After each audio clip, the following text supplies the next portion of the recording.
on arrive en haut de la crête. C'est super beau. Ah papa, tu vas adorer.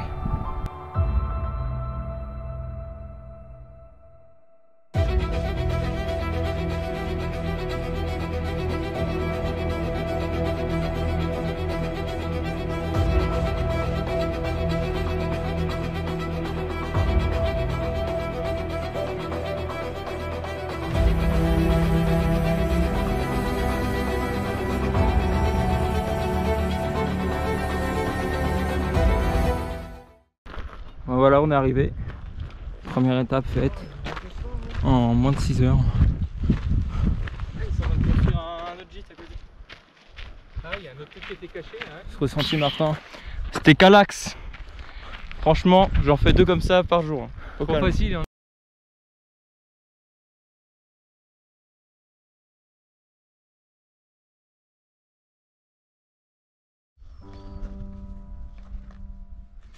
Deuxième étape. Avec Martin, papa. On est parti à 5 heures. Voilà. Petite pause repas. Part de céréales. Voilà. C'est bientôt la fin. Non.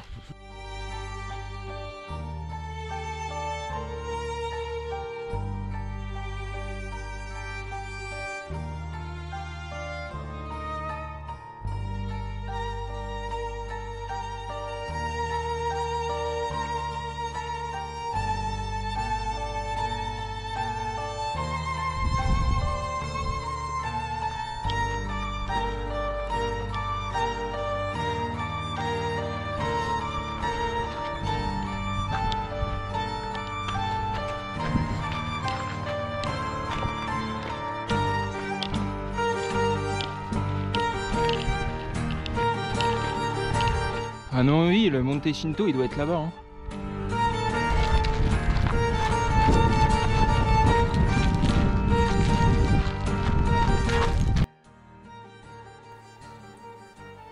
Deuxième étape, on part avec 7 km, c'est déjà très bien pour un début. On est parti à 5 heures, on a eu 700 mètres de dénivelé positif et 870 de dénivelé négatif. On a fait l'étape en 7 heures, on a eu un beau paysage tout du long, on a pu apercevoir au loin le Monte Shinto, c'était vraiment magnifique. Ouais, il y a le papa et le Martin qui montent sur la passerelle là. Ah, la belle passerelle, ça. Voilà, ça supporte jusqu'à 10 kg.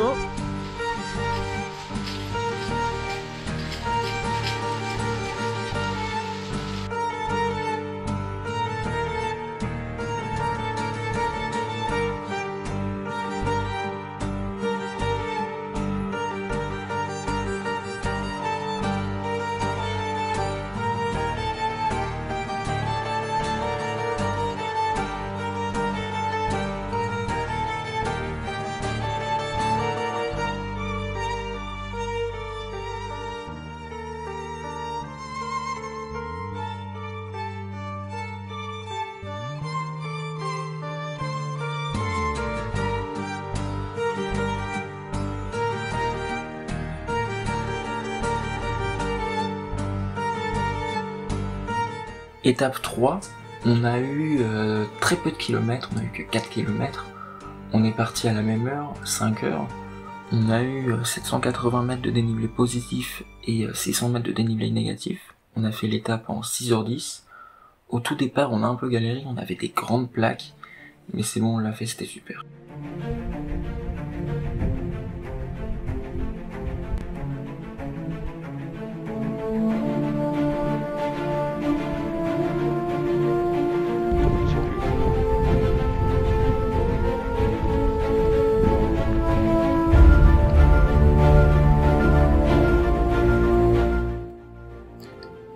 Bon, j'ai pas eu le temps de finir tout à l'heure, c'était un peu court, mais c'était pour dire que c'était une étape certes très courte, avec seulement que 4 km comme je l'ai dit, mais qui était vraiment très belle, avec des passages vraiment très compliqués, du style Via Ferrata, avec beaucoup d'escalade.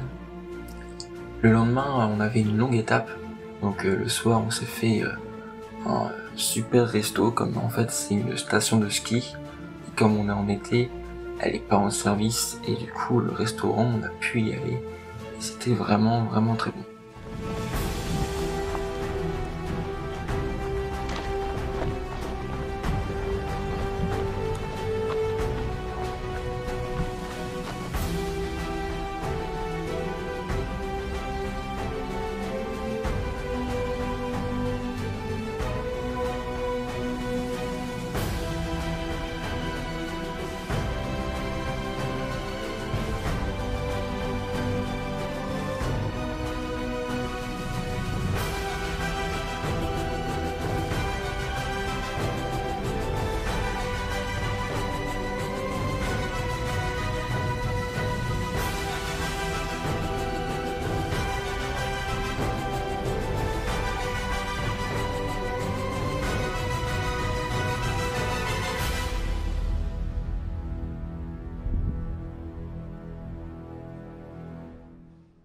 Ouais, après, oui, faut qu'il l'appellation.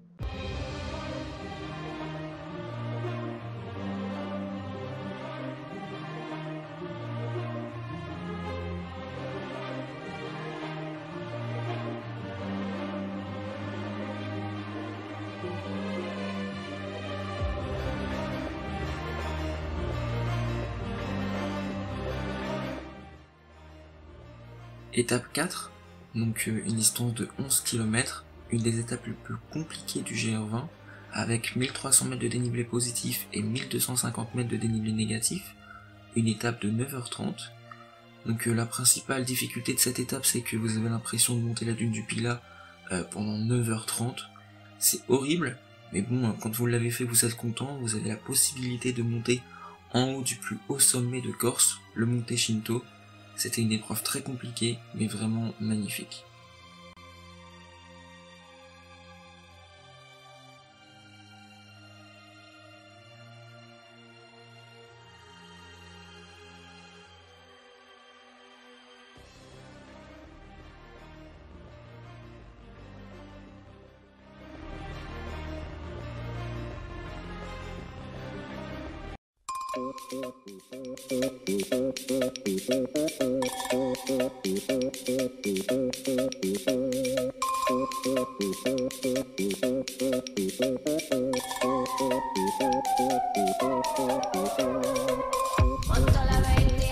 Allez papa!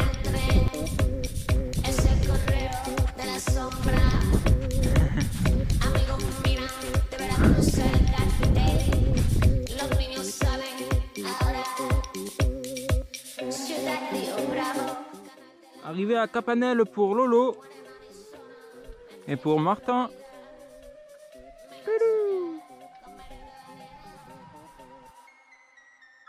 Étape 5, donc une étape de 15 km avec 800 mètres de dénivelé positif et 820 mètres de dénivelé négatif, réalisée en 5h30, une étape bien plus facile que la précédente.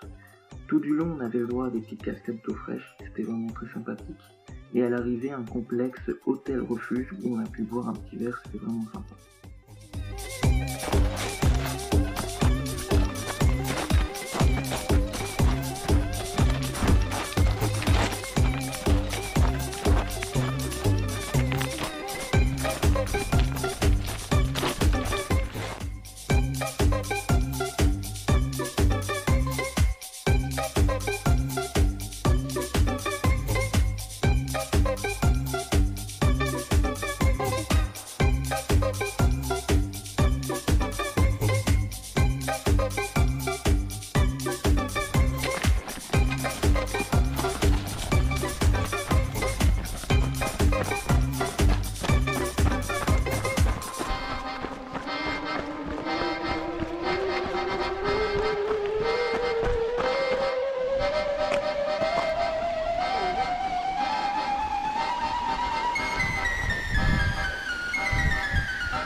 Étape 6, une étape donc toujours un peu plus facile que la précédente, où on a pu apercevoir beaucoup plus de nature, beaucoup plus de faune et de flore, des animaux.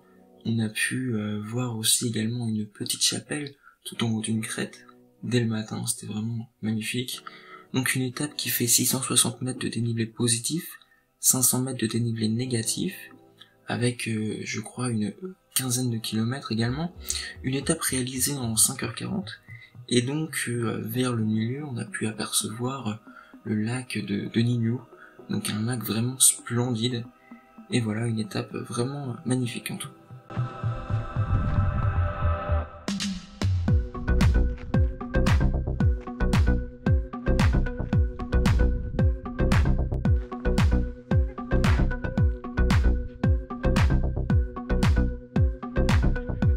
Ouais.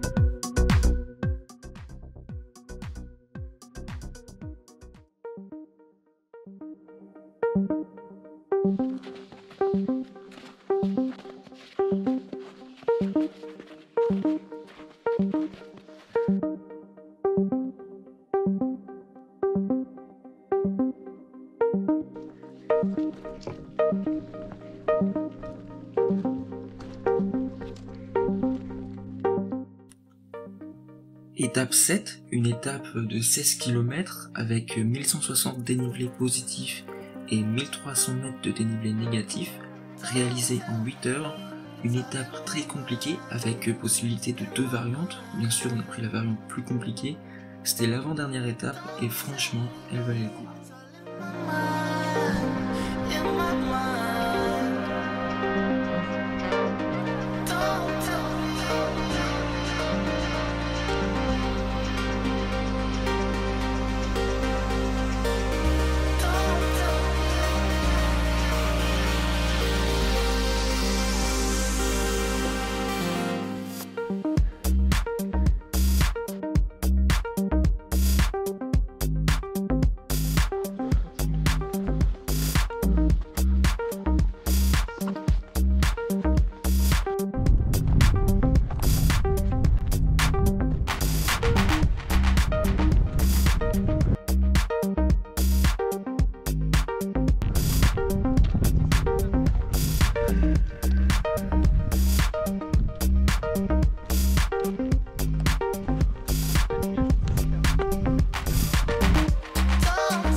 étape 8, avec 10 km, 730 mètres de dénivelé positif, 930 mètres de dénivelé négatif, réalisé en 6h30.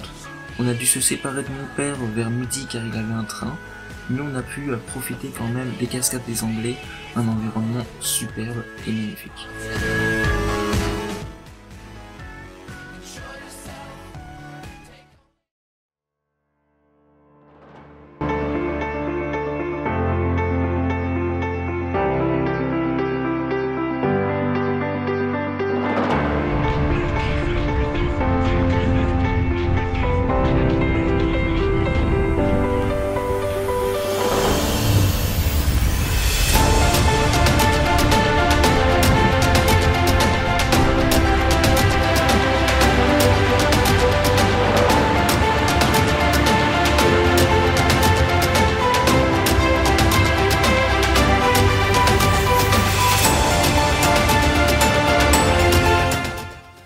Étape 9, donc 32,5 km, pas trop de difficultés à part 1820 mètres de dénivelé positif et 920 mètres de dénivelé négatif, une étape réalisée en 11 heures avec pas mal d'arbres, c'était sympa.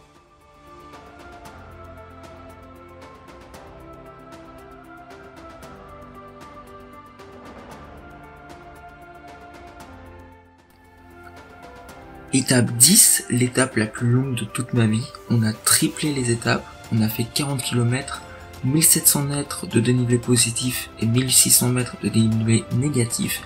Une étape de 12 heures, on est parti à 5 heures, on est arrivé à 21 heures, mais c'était vraiment magnifique.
Étape 11, avant-dernier jour, donc 17 km, 600 mètres de dénivelé positif et 800 mètres de dénivelé négatif pour 5h30.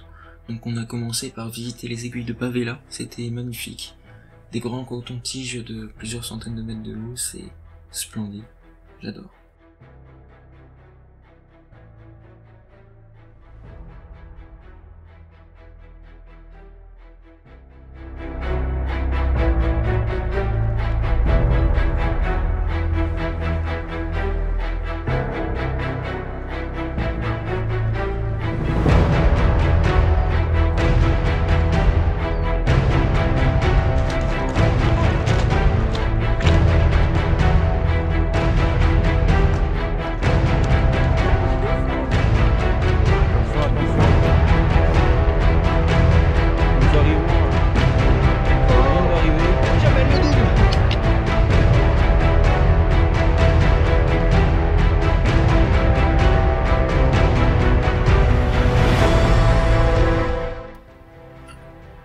Étape 12, dernière étape, dernier jour, que d'émotion.